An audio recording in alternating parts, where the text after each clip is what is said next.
Hello friend, ಹೇಗಿದ್ದೀರಾ? ಚೆನ್ನಾಗಿದ್ದೀರಾ? ಇವತ್ತು ನಾನು ಭಾನುವಾರಾಗಿ ಮಸಾಲ ದೋಸೆ ಮಾಡುತ್ತಿದ್ದೀನಿ. ಮಸಾಲ ದೋಸೆಗೆ ಆಲೂಗಡ್ಡೆ, ಈರುಳ್ಳಿ, ಹಸಿಮೆಣಸಿನಕಾಯಿ, ಸ್ವಲ್ಪ ಶುಂಠಿ, ಕರಿಬೇವು ಮತ್ತು ಸ್ವಲ್ಪ ಉದ್ದಿನಬೇಳೆ. ಇವಾಗ ನಾನು ಕಡೆಯಲ್ಲಿ ಎಣ್ಣೆ ಹಾಕ್ಕೊಂಡು ಒಗ್ಗರಣೆ ಹಾಕ್ಕೊಳ್ಬೇಕು.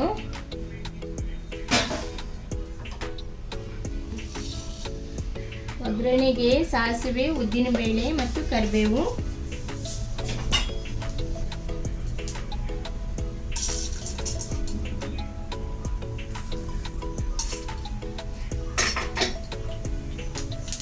ಶುಂಠಿ ಹಾಕೊಳ್ಳಿ, ಕರಿಬೇವು,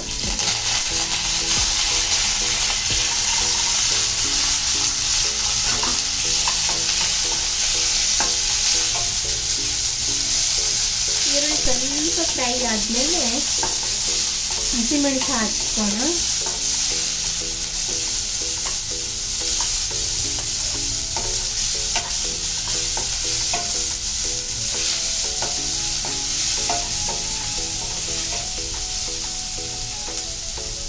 ಹಸಿಮೆಣಸು ಹಾಕ್ತೀವಿ.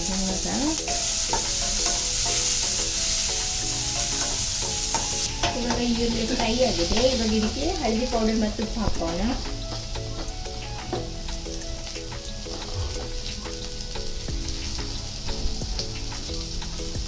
ಸ್ವಲ್ಪ ಖಾರದ ಪುಡಿ ಹಾಕೊಳ್ಳೋಣ.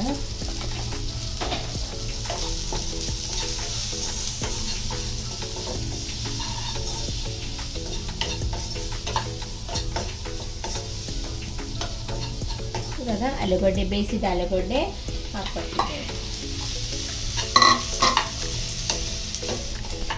ಇವಾಗ ಮಸಾಲೆ ಎಲ್ಲ ರೆಡಿ ಆಗಿದೆ. ಇದಕ್ಕೆ ಸ್ವಲ್ಪ ಕಡಲೆ ಹಿಟ್ಟು ಮಿಕ್ಸ್ ಮಾಡಿ ನೀರು ಮಾಡಿ ಹಾಕಬೇಕು, ಯಾಕಂದ್ರೆ ಟೇಸ್ಟ್ ಚೇಂಜ್ ಬರುತ್ತೆ ಅದರಲ್ಲಿ.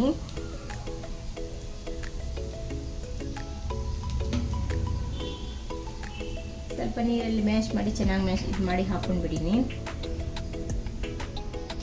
ಇವಾಗ ಕಡಲೆ ಹಿಟ್ಟು ನೀರು ಮಿಕ್ಸ್ ಮಾಡಿದ್ದೀನಲ್ಲ, ಅದು ಸ್ವಲ್ಪ ನಾನು ಹಾಕ್ಕೊಂಡಿದ್ದೀನಿ. ಅಂತ ನೀವು ಬೇಕಿದ್ರೆ ಸ್ವಲ್ಪ ಇದು ಆಲೂಗಡ್ಡೆ ಪಲ್ಯ ತೆಳ್ಳಗೂ ಮಾಡ್ಕೊಳ್ಬೋದು, ಇಲ್ಲ ದೋಸೆ ಒಳಗಡೆನೆ ಹಾಕೋದಾದ್ರೆ ಸ್ವಲ್ಪ ಗಟ್ಟಿಯಾಗಿ ಇಟ್ಕೊಳ್ಳಿ. ನಾನಿದು ಸ್ವಲ್ಪ ಗಟ್ಟಿಯಾಗಿ ಇಟ್ಟಿದ್ದೀನಿ, ಯಾಕಂದರೆ ನಾನು ದೋಸೆ ಹಾಕ್ತಾ ಇದ್ದೇನೆ ಇದನ್ನು. ಇವಾಗ ಇದಕ್ಕೆ ಸ್ವಲ್ಪ ಕೊತ್ತಂಬರಿ ಸೊಪ್ಪು ಕಟ್ ಮಾಡಿ ಹಾಕೊಳ್ಳೋಣ.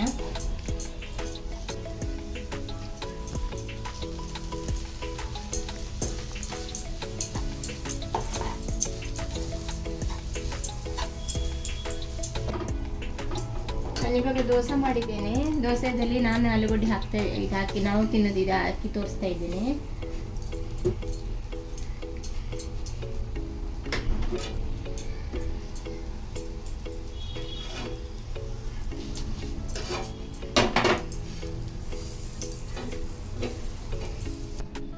ಇವಾಗ ದೋಸೆ ರೆಡಿ ಆಗಿದೆ. ಮಸಾಲ ದೋಸೆ ನೋಡಿ ಮನೇಲಿ ಮಾಡಿ ಚೆನ್ನಾಗಿರುತ್ತೆ. ಚೆನ್ನಾಗಿದ್ರೆ ನನಗೊಂದು ಲೈಕ್ ಕೊಡಿ, ಆಮೇಲೆ ಕಮೆಂಟ್ ಮಾಡಿ. ಈ ವಿಡಿಯೋ ನೋಡಿದ್ದಕ್ಕೆ ಧನ್ಯವಾದಗಳು.